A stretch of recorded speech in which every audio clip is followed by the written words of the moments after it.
1971 আমাদের স্বাধীনতার যুদ্ধ হয় এবং স্বাধীনতা যুদ্ধ বলতে আমরা যে বুঝি পূর্ব পাকিস্তান এবং পশ্চিম পাকিস্তানের মধ্যে একটা গৃহযুদ্ধ হয়। পশ্চিম পাকিস্তানের বিরুদ্ধে বিদ্রোহ করে বামেরা এবং আওয়ামী লীগ এবং শেষ হয় ভারতের সামরিক অভিযান এবং তাদের কাছে পাকিস্তানের ইস্টার্ন কমান্ডের আত্মসমর্পণের মধ্যে দিয়ে। এই বিদ্রোহের নেপথ্যে আওয়ামী লীগ যেই মূল বয়ান তৈরি করছে সেটা হইতেছে পাকিস্তান সরকার পূর্ব বাংলার প্রতি অর্থনৈতিক বৈষম্য করছে এবং শোষণ করছে। এই বয়ানের মূল বক্তব্য হচ্ছে তারা বলতে চায় পূর্ব পাকিস্তান পাকিস্তানের মেজরিটি প্রদেশ, এখানে দেশের 56% জনগণ বাস করে, অথচ পাকিস্তান সরকারের রাজস্বের সিংহভাগ পশ্চিম পাকিস্তানে ব্যয় করে। সেই টাকার অধিকাংশ আসে পূর্ব পাকিস্তান থেকে। পূর্ব পাকিস্তানে কামানো এই টাকা দিয়ে পশ্চিম পাকিস্তানের শাসক গোষ্ঠী নিজেদের এলাকার ব্যাপক উন্নয়ন করে। রাজস্ব খাত, উন্নয়ন খাত, আমদানি, বৈদেশিক সাহায্য ইত্যাদিতে পশ্চিম পাকিস্তানে ব্যয় করা হতো 75 থেকে 80 ভাগ, আর পূর্ব পাকিস্তানের ভাগে পড়তো মাত্র 20 থেকে 25 ভাগ। এছাড়া পূর্ব পাকিস্তানের মানুষকে দৈনন্দিন দ্রব্য সামগ্রী, পণ্য সামগ্রী পশ্চিম পাকিস্তানের চাইতে বেশি দামে কেনা লাগতো, যা ছিল তৎকালীন শাসক গোষ্ঠীর এক ক্রূর পরিকল্পনা, যার মাধ্যমে এদেশের গরিব দুঃখী মানুষের রক্ত তারা চুষে নিত। দুই প্রদেশের মধ্যে মাথাপিছু আয়ের মধ্যে ছিল ব্যাপক বৈষম্য, যা হচ্ছে তাদের শোষণের পলিসি। এইসব ক্ষোভকে ঘুঁটা দিয়া আওয়ামী লীগ 70 সালের নির্বাচনে একটা বিখ্যাত পোস্টার ছাপায় সারা দেশে ব্যাপকভাবে বিলি করছিল। পোস্টারটার শিরোনাম ছিল সোনার বাংলা শ্মশান কেন। কি ছিল সেই পোস্টারে? সেই পোস্টারে দেখানো হয়েছে যে বৈষম্য। রাজস্ব খাতে বাংলাদেশ 1500 কোটি টাকা ব্যয় হয়, পশ্চিম পাকিস্তানে 5000 কোটি টাকা ব্যয় হয়। উন্নয়ন খাতে ব্যয় হয় বাংলাদেশে 3000 কোটি টাকা, পশ্চিম পাকিস্তানে 6000 কোটি টাকা। বৈদেশিক সাহায্য বাংলাদেশ শতকরা পায় 20 ভাগ, পশ্চিম পাকিস্তান পায় 80 ভাগ। বৈদেশিক দ্রব্য আমদানি বাংলাদেশের শতকরা 25 ভাগ, পশ্চিম পাকিস্তান 75 ভাগ। কেন্দ্রীয় সরকারের চাকরি বাংলাদেশের শতকরা 15 ভাগ আর পশ্চিম পাকিস্তানে 85 ভাগ। সামরিক বিভাগে চাকরি বাংলাদেশের শতকরা 10 ভাগ এবং পশ্চিম পাকিস্তানে 90 ভাগ। চাইলের দাম মন প্রতি বাংলাদেশে 50 টাকা আর পশ্চিম পাকিস্তানে 25 টাকা।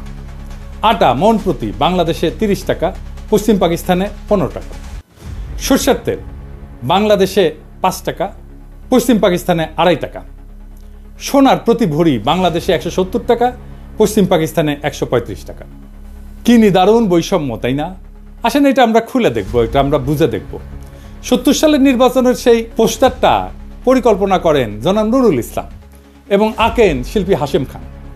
এই পোস্টারটা সারা দেশে ব্যাপক সাড়া ফেলে এবং এই পোস্টারটাই আওয়ামী লীগের স্বায়ত্ত শাসনের বয়ানের ন্যায্যতার মূল ভিত্তি। আওয়ামী লীগ পাকিস্তানের বিরুদ্ধে তার বিদ্রোহকে জাস্টিফাই করার জন্য যত আর্গুমেন্ট হাজির করছে তার সব কিছুর মূলে হচ্ছে পাকিস্তানিদের অর্থনৈতিক শোষণ। এখনও এরা তাই বলে।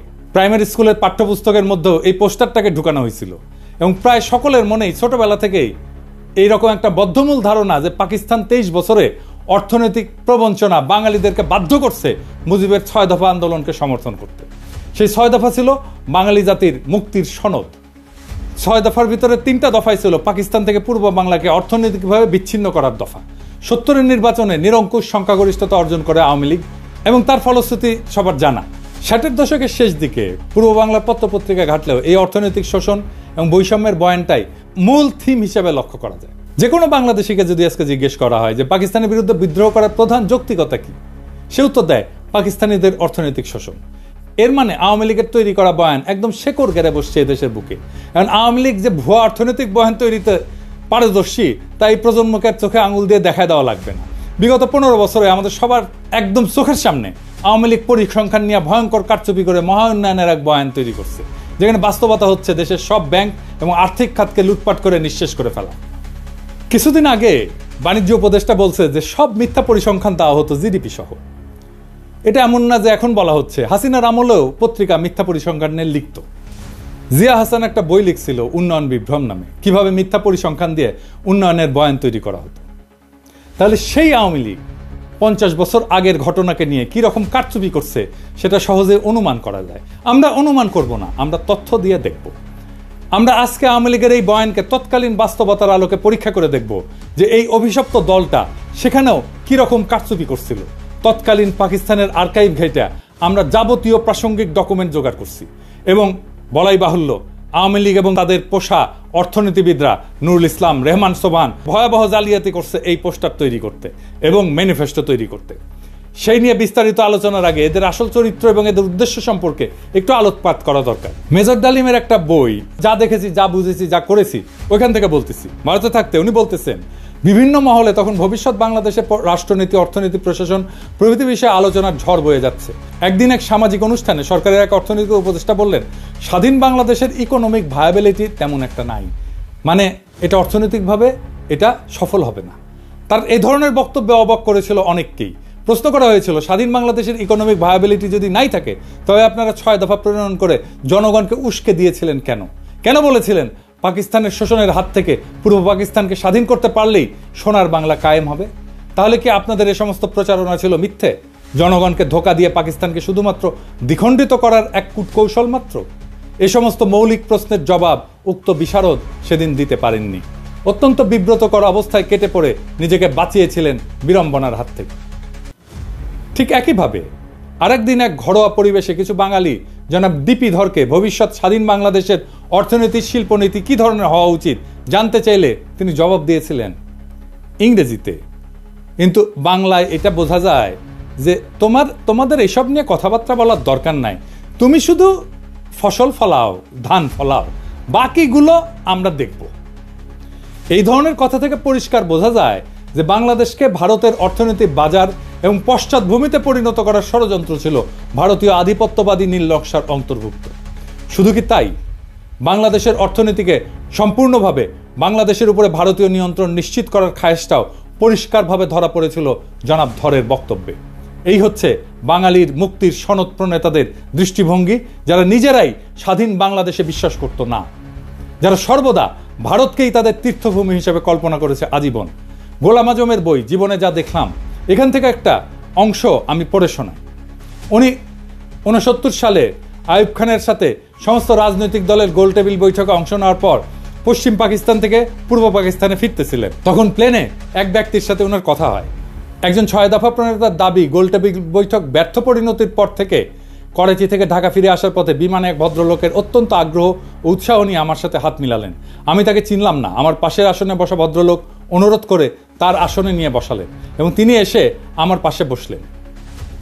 আমি বিস্মিত হয়ে তার পরিচয় জানতে চাইলাম। ধারণা করেছিলাম আদর্শিক দিক থেকে নিকটবর্তী হবেন, তাই আমার সাথে ঘনিষ্ঠ আলাপ করতে চান।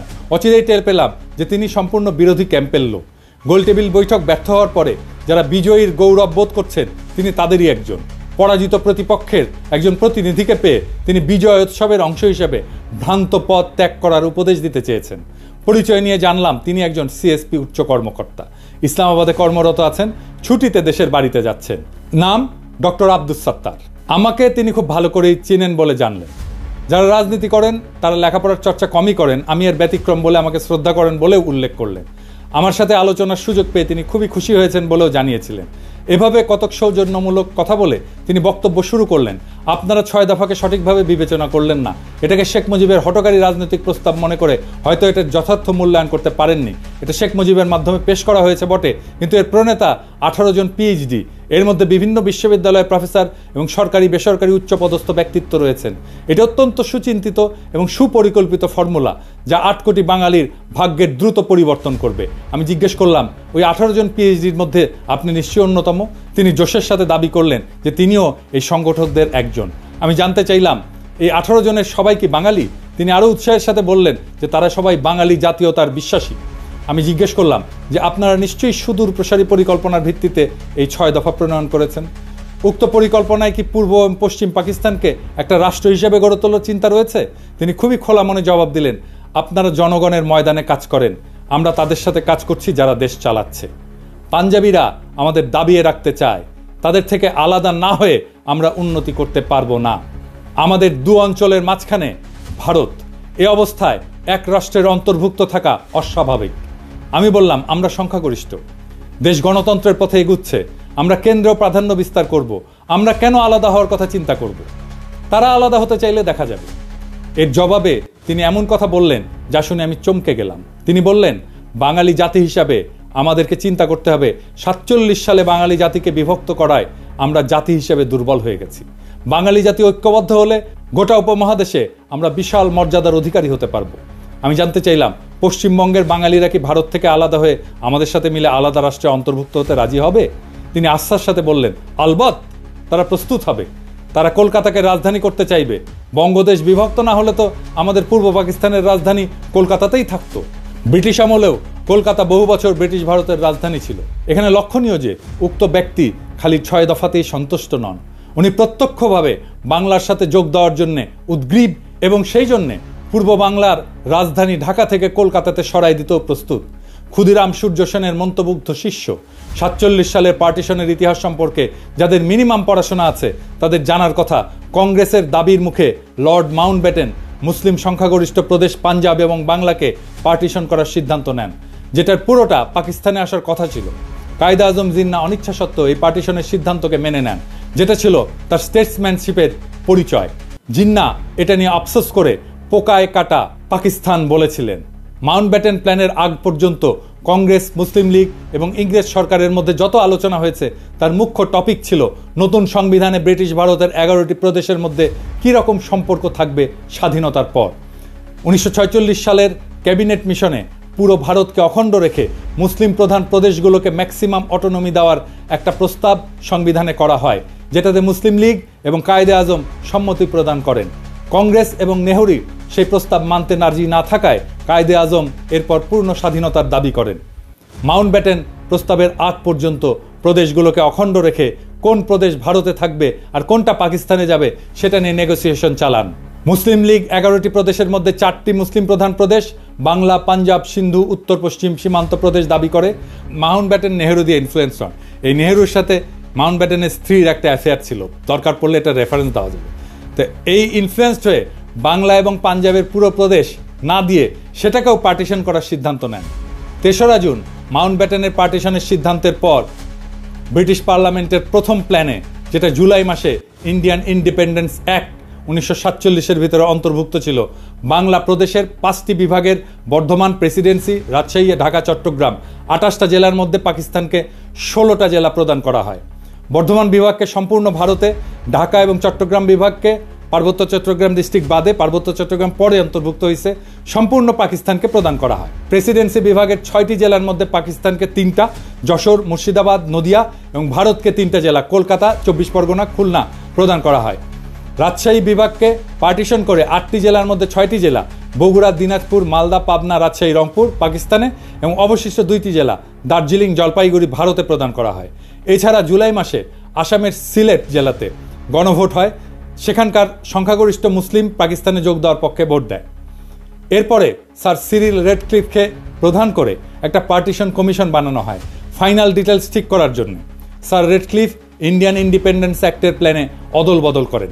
প্রথমত উনি মুর্শিদাবাদ, নদিয়া এবং মালদা জেলাকে ভারতে প্রদান করেন, পাকিস্তানকে ভারত থেকে খুলনা নিয়ে প্রদান করেন, এছাড়া পাকিস্তানকে পার্বত্য চট্টগ্রাম জেলা প্রদান করেন।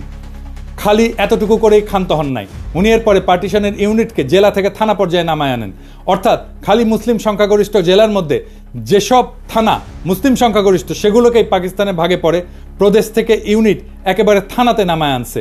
এর ফলে রেডক্লিফ সাহেবের জলপাইগুড়ি এবং দিনাজপুর জেলাকে পার্টিশন করে মুসলিম প্রধান থানাকে পাকিস্তানে দেন। মালদা, মুর্শিদাবাদ পুরোটাই ভারতে থাকে মুসলিম সংখ্যাগরিষ্ঠ হওয়া সত্ত্বেও। নদিয়াকে পার্টিশন করে কুষ্টিয়া, চুয়াডাঙ্গা অঞ্চল পাকিস্তানে এবং যশোরকে পার্টিশন করে বনগা পর্যন্ত ভারতকে দেওয়া হয়। 24 পরগনা জেলা পুরোটাই ভারতে থাকে। এরপরও উনি ক্ষান্ত হন না, উনি সিলেটের 35টি থানার মধ্যে 6টি থানা কেটে করিমগঞ্জ সহ সেটা ভারতকে প্রদান করেন। এই রেডক্লিফ অ্যাওয়ার্ড দেশ স্বাধীন হওয়ার 1-2 দিন পর প্রকাশ করা হয়। রেডক্লিফ পাঞ্জাবেও ঘুটু করছে, মাউন্টব্যাটেনের চাপে পড়ে, সেটা অন্য কাহিনী, এর সাথে কাশ্মীর জড়িত। রেডক্লিফ রিভারের রেলেভেন্ট অংশ আপনি এখানে পাবেন, আমি সবগুলোই ডেসক্রিপশনে দিয়ে দিচ্ছি। 3রা জুন 1947 সালে মাউন্টব্যাটেনের পার্টিশন সিদ্ধান্ত প্রকাশিত হওয়ার পর বাংলা প্রদেশের মুসলিম লীগের নেতা সোহরাওয়ার্দী দিল্লিতে কায়েদে আজমের সাথে দেখা করতে যান। সোহরাওয়ার্দী এবং বাংলার মুসলিম লীগ ভেবেছিল পুরো বাংলা প্রদেশ পাকিস্তানে যাবে। পার্টিশনের সিদ্ধান্তে তারা স্বাভাবিকভাবে আপসেট হয়। সোহরাওয়ার্দী এবং আবুল হাশিম মানে বদরুদ্দিন ওমরের বাবা, জিন্নার কাছে অনুমতি চায়। যদি জিন্না রাজি থাকে তখন তারা বাংলা কংগ্রেসের নেতাদের সাথে আলোচনা করে দুই পক্ষ মিলে একটা প্রপোজাল দেবে যাতে পুরো বাংলা প্রদেশ এক থেকে ভারত এবং পাকিস্তান থেকে আলাদা হয়ে তৃতীয় একটা দেশ তৈরি করে আসামের সাথে মিলে। জিন্না তার সম্মতি প্রদান করেন।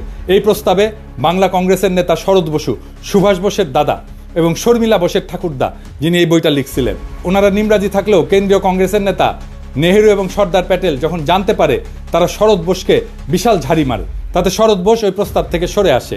এছাড়া বাংলার হিন্দু মহাসভার নেতা শ্যামাপ্রসাদ মুখার্জি এই প্রস্তাব শোনার পর বিশাল জনসভা ডেকে এই প্রস্তাবের বিরোধিতা করার জন্য। তারা কোনো মতেই হিন্দুস্তান থেকে আলাদা হতে রাজি না। এইসব শোডাউন কাজে দেয় এবং এখানেই অখণ্ড বাংলার প্রস্তাবের ইতি ঘটে। ইতিহাস এখানে প্রমাণ করে 1947 সালে বাংলা ভাগের জন্য কংগ্রেস এবং হিন্দু মহাসভা দায়ী। স্বাভাবিকভাবেই তারা পুরো বাংলাকে ভারতের অংশ হিসেবে চেয়েছিল। মুসলিম লীগ পুরো বাংলাকে পাকিস্তানের অংশ হিসেবে চেয়েছিল।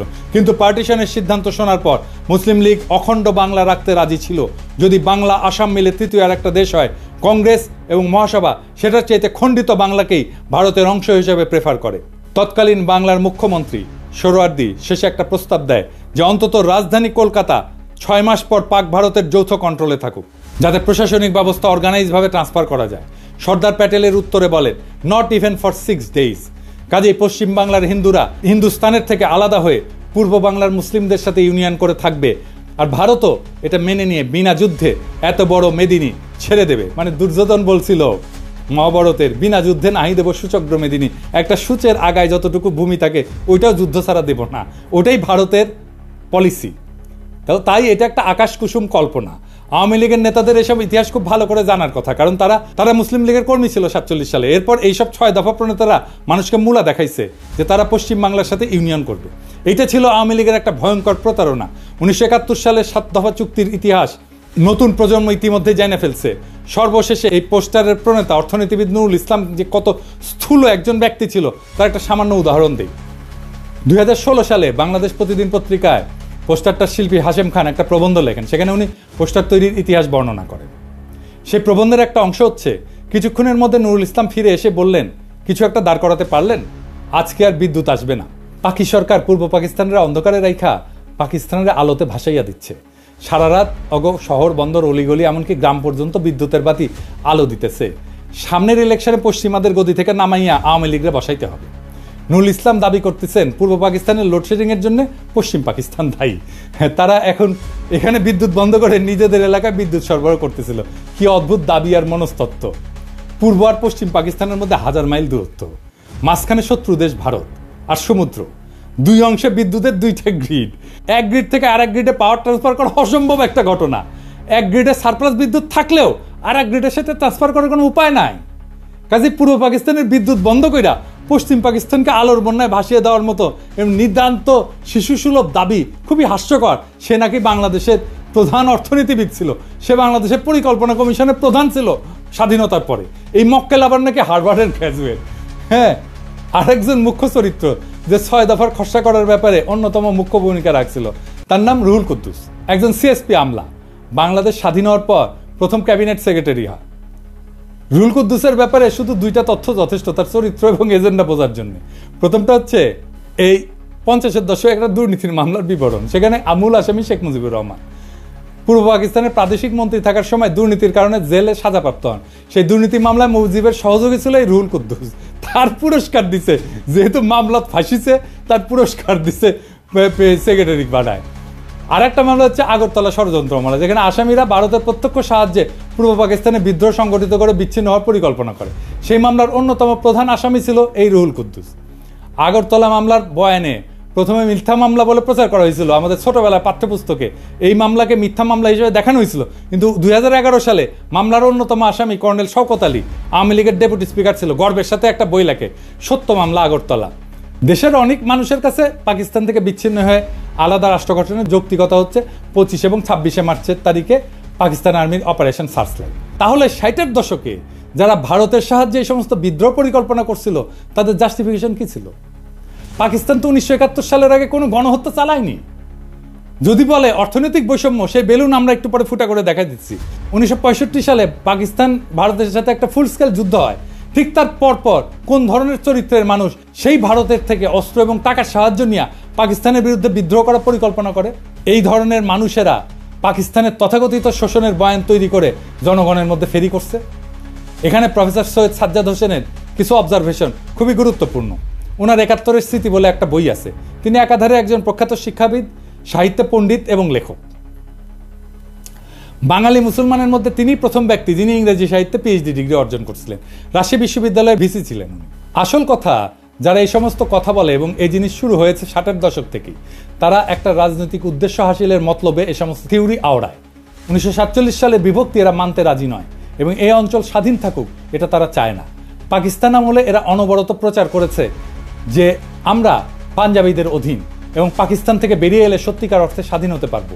আবার এখন বলছে ১৯৭১ সালে যে স্বাধীনতা অর্জিত হয় তার কোনো মূল্য নাই, ওপার বাংলার সাথে মিলে গেলেই নাকি আমরা সত্যি মুক্ত হবে। ১৯৭১ সালে ভারতের সাথে মিলিত হওয়ার কথা প্রকাশ্যভাবে বলা হতো না, কারণ ও কথা বললে এদেশের জনসমাজ সাড়া দিত না। তাই তখন বলা হচ্ছিল ভারত আমাদের প্রকৃত বন্ধু, ভারতীয় সৈন্য এসে আমাদের রক্ষা করবে।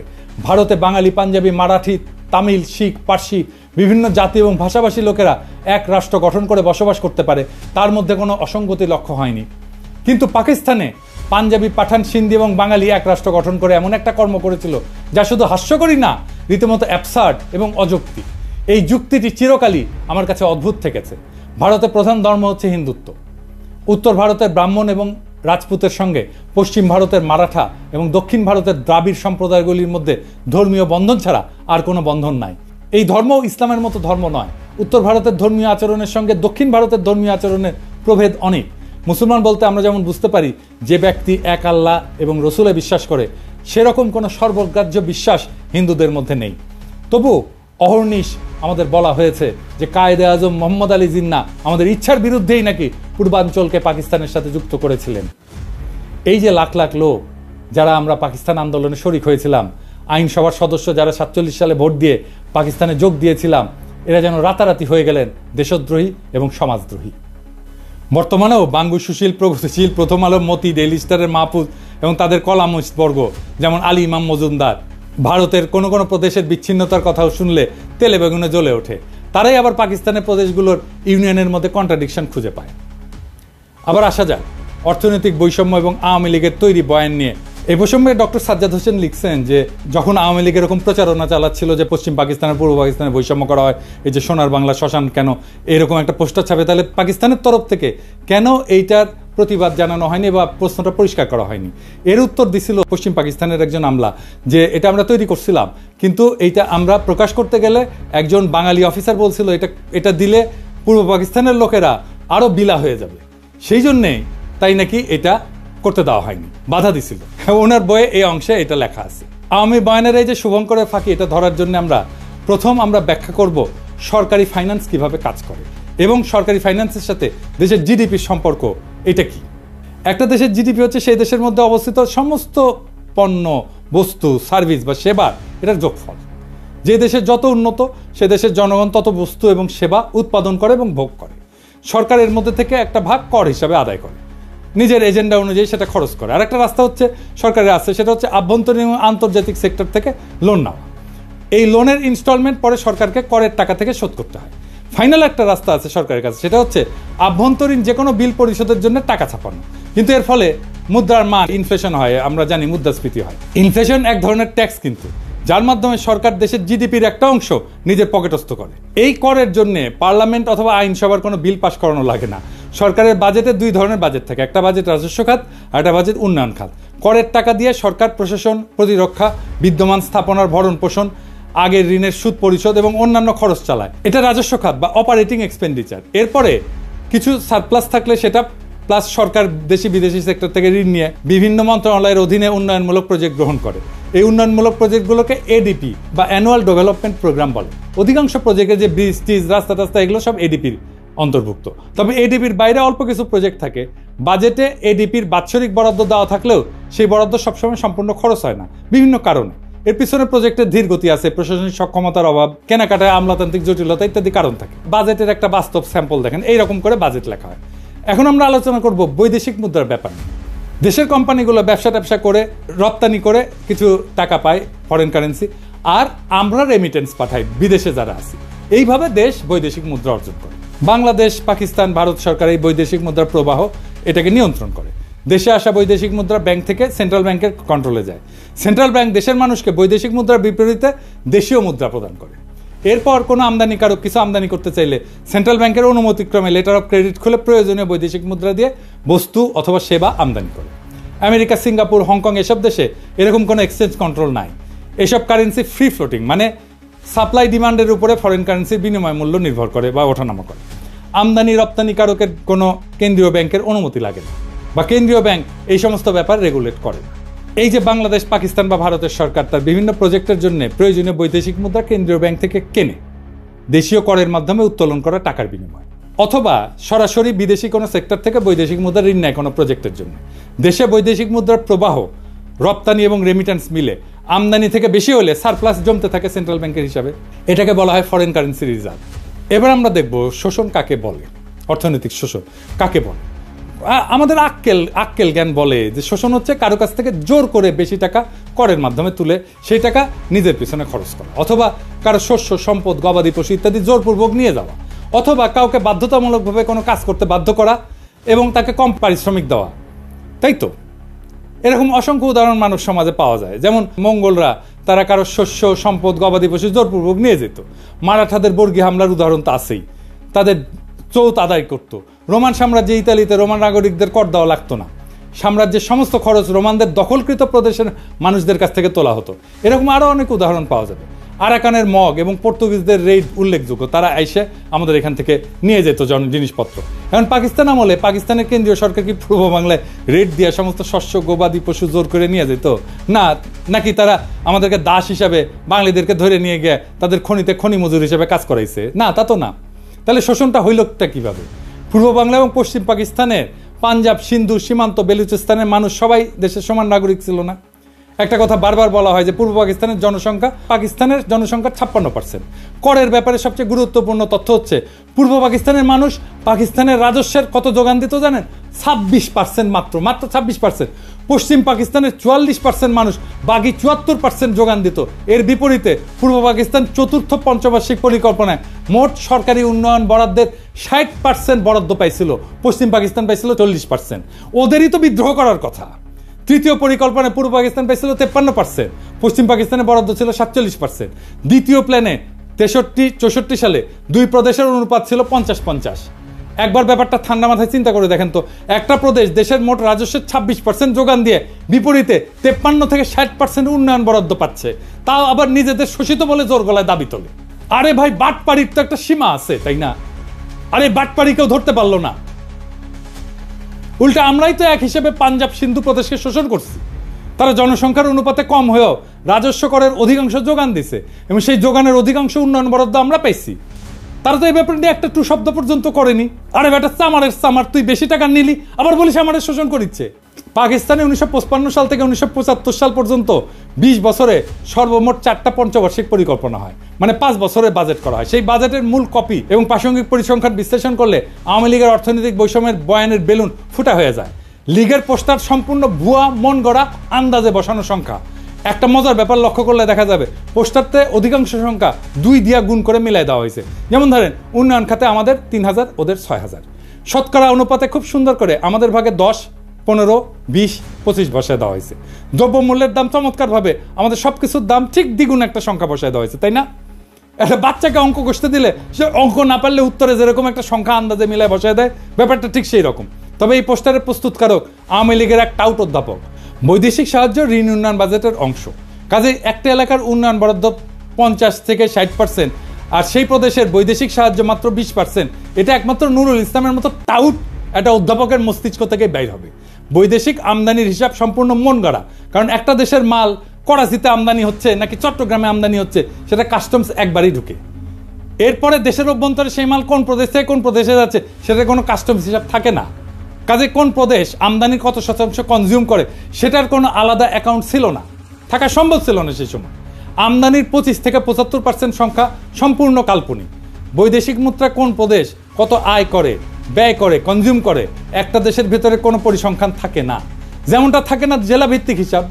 এটা করতে হলে প্রত্যেক প্রদেশ প্রত্যেক জেলার নিজস্ব কেন্দ্রীয় ব্যাংক লাগবে, নিজস্ব ফরেন কারেন্সি অ্যাকাউন্ট লাগবে। এক্স্যাক্টলি এই জন্যই 6 দফার মধ্যে এই পয়েন্টটা ঢুকানো হয়েছিল। আওয়ামী লীগ নিজেও জানতো না এইসব হিসাব। তারা সম্পূর্ণ ভুয়া সংখ্যা ওরাইছে বিদ্রোহ জাস্টিফাই করার জন্য। প্ল্যানগুলোর মূল কপি এবং রেলেভেন্ট পরিসংখ্যান আমি ডেসক্রিপশনে দিয়ে দিচ্ছি। দ্বিতীয় এবং পঞ্চম পঞ্চবার্ষিক পরিকল্পনায় পূর্ব বাংলা 50%-এর কম উন্নয়ন বরাদ্দ পাইছে। তবে সর্বদা তাদের যোগান দেওয়া 25 থেকে 26% রাজস্ব থেকে বেশি বরাদ্দ পাইছে। দ্বিতীয় প্ল্যানে 26% করের বিপরীতে 39% বরাদ্দ পাকিস্তানের রাজস্ব কেন্দ্রীয় সরকার তুলে সেই বরাদ্দ প্রাদেশিক সরকারকে দিত। প্রাদেশিক সরকার বিভিন্ন প্রজেক্ট বাস্তবায়ন করত। প্রথম দুইটা প্ল্যানে বরাদ্দ 50%-এর কম দেওয়ার কারণ ছিল পূর্ব পাকিস্তানের প্রাদেশিক সরকারের সক্ষমতার অভাব। তারা বরাদ্দকৃত অর্থ দিয়ে সব প্রজেক্ট প্রকিউর করে কমপ্লিট করতে পারত না। এখনও বাংলাদেশে কিন্তু এই উন্নয়ন বাজেটের অর্থ ফেরত যায়। এখনকার বাংলাদেশের এডিপি বাস্তবায়নের হার অনেক কম। আর প্রথম পরিকল্পনা যখন গ্রহণ করা হয় তখন কেন্দ্রের প্রধানমন্ত্রী ছিল আমাদের হোসেন শহীদ সোহরাওয়ার্দী, প্রাদেশিক সরকারও আওয়ামী লীগ আতাউর রহমানের নেতৃত্বে। এছাড়া পাকিস্তানের 47 সালে স্বাধীন হওয়ার পর থেকে 11 বছর পর 1958 সালে মার্শাল ল আসার আগ পর্যন্ত ক্ষমতাতে অধিকাংশ সময় বাংলাদেশের মানুষ ছিল, পূর্ব বাংলার মানুষ ছিল। প্রধানমন্ত্রী, প্রেসিডেন্ট, এমনকি গভর্নর জেনারেল হিসাবে 3 জন প্রধানমন্ত্রী, খাজা নাজিমুদ্দিন, মোহাম্মদ আলী বগুড়ার, ইনি লিয়াকতের পরে পাকিস্তানের দ্বিতীয় লংগেস্ট প্রধানমন্ত্রী ছিলেন। আওয়ামী বয়ান এদের নাম মুছে ফেলছে। হোসেন শহীদ সোহরাওয়ার্দী 11 বছর মধ্যে সর্বমোট 5 বছর প্রধানমন্ত্রী ছিলেন। প্রথম 4 বছর ছিলেন উত্তরপ্রদেশের মুয়াজ্জির লিয়াকত আলী খান। জিন্না মারা যাওয়ার পর গভর্নর জেনারেল হন আহসান মঞ্জিলের খাজা নাজিমুদ্দিন।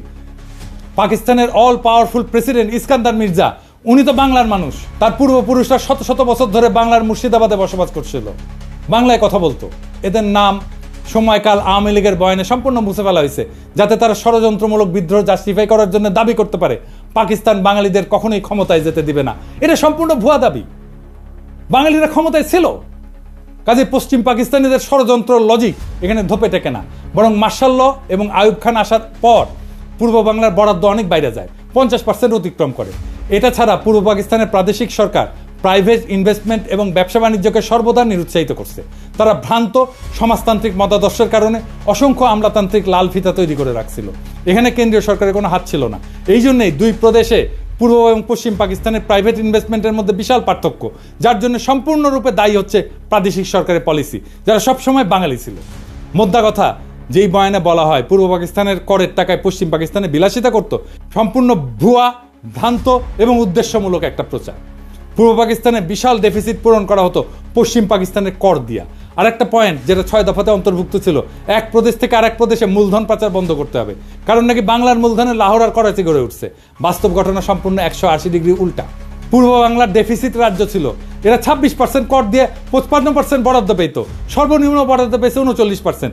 বাস্তবে সিন্ধু পাঞ্জাবের মূলধনে পূর্ব বাংলার উন্নয়নে ব্যয় করা হয়েছে, কিন্তু তারা একবারও এটা নিয়ে আপত্তি তোলে নাই যে কেন তাদের করের টাকা দিয়ে পূর্ব বাংলাকে পালন করা হচ্ছে। আমরাই চোরের মায়ের বড় গলার মতো চিল্লাইছি। এই চার্টের দ্বিতীয় এবং তৃতীয় প্ল্যানে সরকারি খরচের হিসাব ইমপ্লিমেন্টেড, অ্যালোকেটেড না। তৃতীয় প্ল্যানে পূর্ব পাকিস্তানে অ্যালোকেটেড ছিল 16,000 মিলিয়ন রুপি, পশ্চিমে ছিল 14,000 মিলিয়ন রুপি। ইয়াহিয়া খান চতুর্থ প্ল্যানে পূর্ব পাকিস্তানের এত হাউকাউ দেখে পূর্ব পাকিস্তানের বরাদ্দ এক ধাক্কায় দ্বিগুণ করে মোট সরকারি বরাদ্দের 60% করে দেন। এইবারে আসেন মাথাপিছু আয়ের পরিসংখ্যান নিয়ে কথা বলি। আর একটা অভিযোগ তোলা হয়তো দুই অংশের মাথাপিছু আয়ের মধ্যে বৈষম্য ছিল। একটা দেশে বিভিন্ন জেলার মানুষের গড় আয়ের মধ্যে পার্থক্য থাকতেই পারে। বাংলাদেশে বিভিন্ন বিভাগের গড় আয় বিভিন্ন রকম, এর মধ্যে শোষণের কি আছে? তার উপরে পূর্ব পাকিস্তানের প্রাদেশিক সরকার প্রাইভেট সেক্টরকে লাল ফিতা দিয়ে আটকানোর ফলে স্বাভাবিকভাবে গড় আয় সিন্ধু পাঞ্জাবের থেকে কম হবে।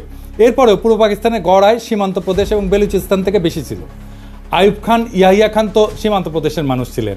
তারা কি তাহলে তাদের নিজেদের এলাকা শোষণ করে পূর্ব বাংলাকে তুলনামূলকভাবে বেশি মাথাপিছু আয়ের বরাদ্দ করে দিছিল? আরও বড় কথা, পূর্ব পাকিস্তানের গড় আয় ভারতের গড় আয়ের থেকে বেশি ছিল। যেই পূর্ব বাংলাকে লক্ষ্য করে 47-এর দেশভাগের সময় ইংরেজ গভর্নর স্যার ফ্রেডেরিক ব্যারেজ বলেছিল এটা হবে পৃথিবীর সবচেয়ে বড় চাষাদের বস্তি, রুরাল স্লাম। সেই পূর্ব বাংলা 20 বছরে ভারতের গড় আয়কে ছাড়ায় যায়। শিল্পায়নের দিক থেকে পশ্চিম বাংলার জুট মিলের সংখ্যাকে ক্রস করে। 47 সালে যেখানে পূর্ব বাংলায় একটা পাটকল ছিল না, 20 বছরে সেখানে 70টা জুট মিল হয়। যে পাঞ্জাবিদেরকে শোষক হিসেবে দেখানো হয়, তাদের নিজেদের গড় আয় সিন্ধুর থেকে কম ছিল। তাহলে কি বাঙ্গুলজিকে সিন্ধুই পাঞ্জাবিদেরকে শোষণ করতেছিল? এসব শুনলে তো ঘোড়া হাসবে। ভারত এবং যুক্তরাষ্ট্র বিভিন্ন রাজ্যে মাথাপিছু আয় বিভিন্ন রকম। ভারতের মহারাষ্ট্রের সাথে পশ্চিমবঙ্গের বিশাল পার্থক্য। পাঙ্গু সুশীলরা ভারতের কোনো উদাহরণকে কি শোষণ বলবে? মাইকেল মধুসূদন দত্ত একটা প্রহসন লিখছিল, একেই কি বলে সভ্যতা? বেঁচে থেকে এই সমস্ত ঘটনার ডিটেলস জানলে লিখতেন, একেই কি বলে শোষণ? ভারতের গড় আয় নানা প্রদেশে নানা রকম।